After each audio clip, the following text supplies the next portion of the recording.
guys, Sergeant Epic here, and welcome to Ranked number 22. Yes, that is right, I'm back with another episode of Ranked.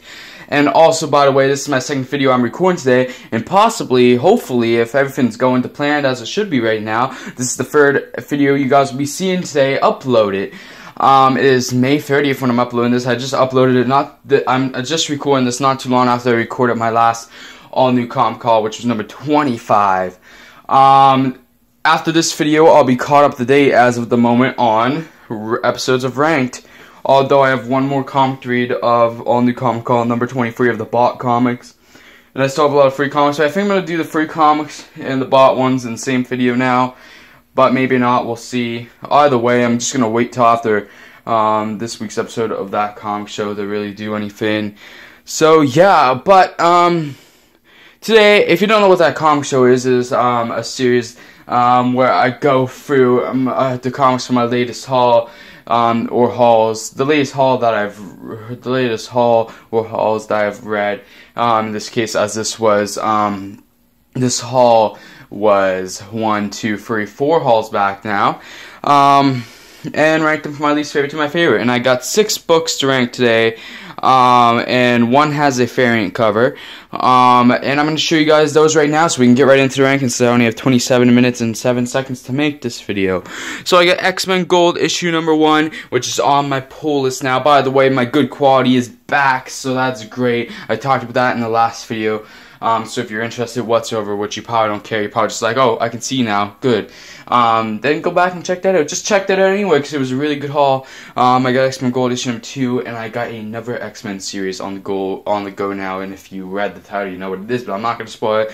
Plus, I got 2 more expensive comics. One which was $17.99, and a 1 per store variant. So go check that out. That's also in the title, but still, just go check it out. It's a really good cover and a really good haul. So yeah, I got 7 books in total, and 6 of them I can read. So yeah. But back to the comics at hand that we're gonna rank here. Ben Reilly, the Scarlet Spider, issue number 1.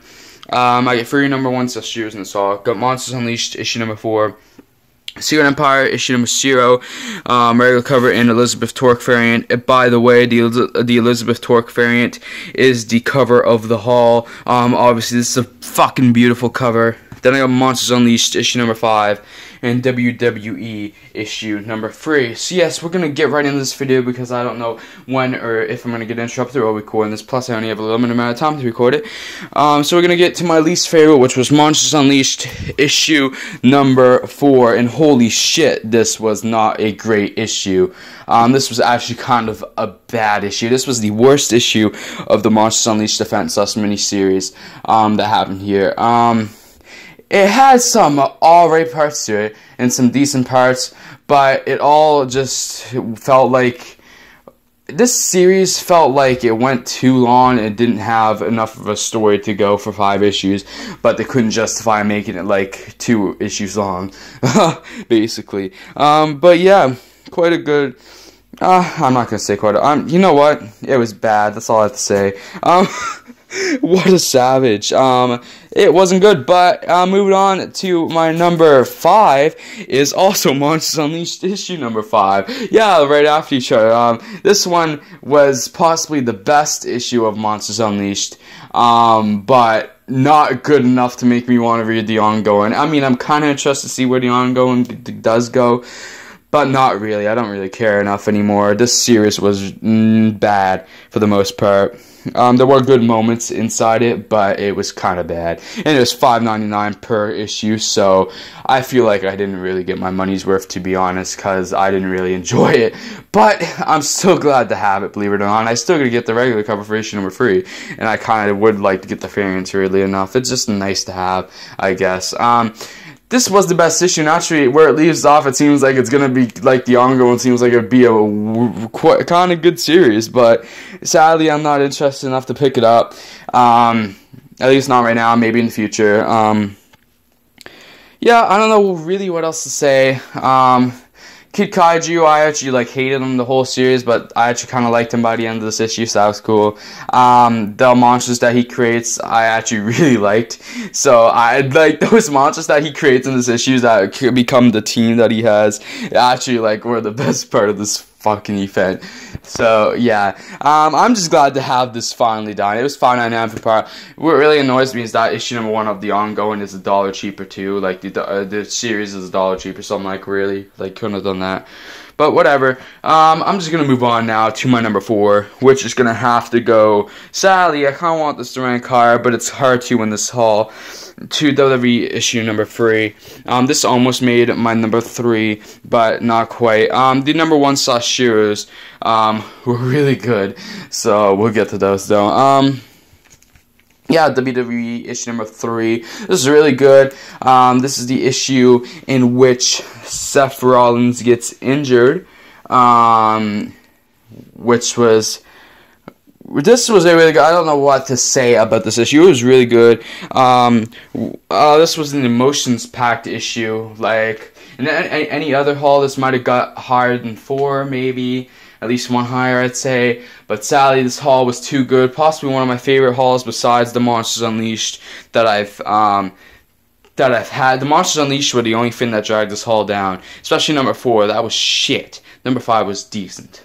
Pretty good, actually. But yeah, Seth Rollins, we see him at the top of the issue, and we see him at the top of the world at the beginning of the issue to the bottom, to rock bottom by the end. And it was quite the journey within one issue. It was possibly the best issue of the series so far. So it was really good. I'm loving this series. I'm loving the art that is focusing on Seth Rollins here and stuff. So it's pretty good. But yeah, it seems like it's going to shift the Dean Ambrose a bit. But yeah, I'm not sure. But yeah, I think I'm going to move on now. I'm kind of trying to make this a quicker video, and this has been a long time coming. It'd be nice to be caught up here, so yeah.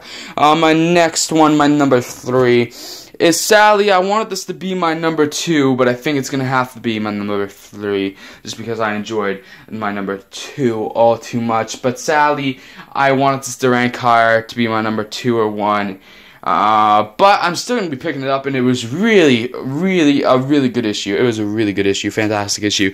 But it is X-Men Gold issue number 1. I paid $7.99 for this. It got a little bit of damage in the corner here, but not too much. I got this because it went up in price because of the controversial stuff and whatever, but also because I wanted to read it, so it was a win-win. Besides a little bit of damage, it's alright, and I'm fine with a little bit of damage. Like, it's not like horrible. It's just a couple small tiny creases and like a little bit of color came off, but like it's not that big a deal. But this is a really good issue. Loved the lineup in here. Never really liked Rachel Gray before, but I didn't really know much about her before, but I kind of liked her in here. Storm's still probably my favorite X-Men on this team. Storm's never been my favorite, but I still even liked her. Love Kitty Pryde. I've always liked Kitty Pryde. From like the Ultimate Universe did Kitty Pryde really well. Bendis, good job. In Ultimate Spider-Man, she was great and stuff. Kitty Pryde's always been a favorite of mine. Shadowcat, whatever you want to call her. Old Man Logan, great. Why am I not reading all Wolverine series? Like, come on. Nightcrawler didn't really get much shine. And Colossus, cool. I've always been a fan of Colossus, so yeah. Don't know what to say about this issue. It was a nice opener. It was kind of weird. It feels like not much happened at the same time, kind of did. It's nice to see them back to their roots, I guess, per se. And it was kind of just a more down-to-earth X-Men story, which was pretty nice. So, yeah, don't know what else to say. So, we're going to move on to my number 2, which will reveal my number 1. So, I have Ben Reilly, the Scarlet Spider, issue number 1, and Secret Empire, issue number 0. Which one is number 2? Which one is number 1? Well, actually, my number 1 is the issue that I want it to be my favorite out of here. Is the one I was hoping I would like the most, which leaves my number 2 being Ben Reilly, the Scarlet Spider, issue number 1, which being number 2 in this haul is still a great accomplishment. Ben Reilly, the Scarlet Spider, issue number 1, which, if it wasn't for that Elizabeth Torque cover, might have taken cover of the week. What a great issue. I'm actually surprised how much I enjoyed this. I was like, I probably will enjoy this when I pick it up, but I didn't want to be picking up another series, like another Spider-related book, because I was like, oh god, like I'm picking up enough books, and like I have like 3 or 4 Spider-related books. I don't anymore. I do have 4 now, I think, now that Spider-Woman's gone. I would have had 5 if Spider-Woman was continuing, but yeah, nah. But no, this was a really good issue. Ben Reilly's psychology and how his mind works in the series is quite cool, and I like the multiple like personality type thing. I love the devil and angel on his shoulder, how old Ben Reilly is the good side and then the Jackal is his evil side. It's pretty good. People complain about like the old costume being being shoehorned in, but was it really though? Was it really? It wasn't. That makes sense for the Jackal to be his evil side and his old costume being in his head to be his good old Ben Reilly. Like, that makes sense. Like, that's not being shoehorned in. How it's being shoehorned in is how he dons his old costume again. If that depends how they bring that into the story, especially where it comes in with like issue number 3 or 4. So that's pretty quick in the series. It should have been a build up to it. Like, he becomes good again. Like him donning his old costume represents him being more good again, like he used to be. But it probably will be shoehorned in a bit. But into terms of this issue, it was not. And I actually kind of like the new costume too. So it's actually kind of a shame that his old costume is coming back, because I think they should have given the new costume. Actually, then this is the old costume on the cover too, so that's kind of weird. I'm pretty sure. Yeah, I think the new costume could have had a chance. It is kind of a darker. Like I was saying before that cut that I didn't mean to happen, the new costume for Ben Reilly is quite dark, but I actually kind of like it, and it's decent. I don't know what else I was saying, because I was actually having a really good talk about the book, but then it all happened. His humor and stuff was kind of funny, his dark humor. Sorry about the friggin' lag right now, my phone is messed. But he finds this old woman, calls her name's June, makes a joke about how it's close to May, and blah blah blah, because, you know, he's Peter's clone, whatever. And it was pretty good, and it ended really well too. The stuff, him having to keep his identity, whatever, was quite cool. So yeah, his identity issues are cool. Now we're moving on to my number 1, which is Secret Empire issue number 0. Got the 2 covers here. It's starting to come back. The leg is real right now on this video. I don't know why this happened. I gotta finish this out quickly. This was fantastic. This was a great issue. A great way to start off the event. This set up everything, and it was action-packed too. This is how a number 0 should be, unlike Civil War II number 0. It was action-packed and actually set up the whole story really well. It was the lead-in, and it was really good. Seeing Steve Rogers, how he has turned, was really great. From beginning to end, this story was great. Seeing Sharon Carter being dragged away was kind of cool. Seeing like the story set up for all the tie-ins and other series and like other issues was cool. How there's gonna be like the different issues of this event. Like the next one is gonna go in one direction of the story, and then issue 2 like it goes into New York with the Defenders. Really cool. I'm probably gonna pick up some Secret Empire tie-ins also. Like Uprising at least, probably. And yeah, some tie-ins, yeah. I don't know if I'll pick up tie-ins, but yeah. I'll pick up some mini-series tie-ins. But yeah. Anyway, guys, I'm going to end the video now before I get cut off again. So, yeah. Anyway, guys, if you enjoyed the video, please like, subscribe, comment, and share if you'd like to. And I'll see y'all in whatever the next video is. It will be that comic show. And since I can't go tomorrow, because I work, and peace out. I'm sorry I didn't get to talk about Secret Empire more, but hopefully I will in the future. So yeah, peace out, guys. Bye.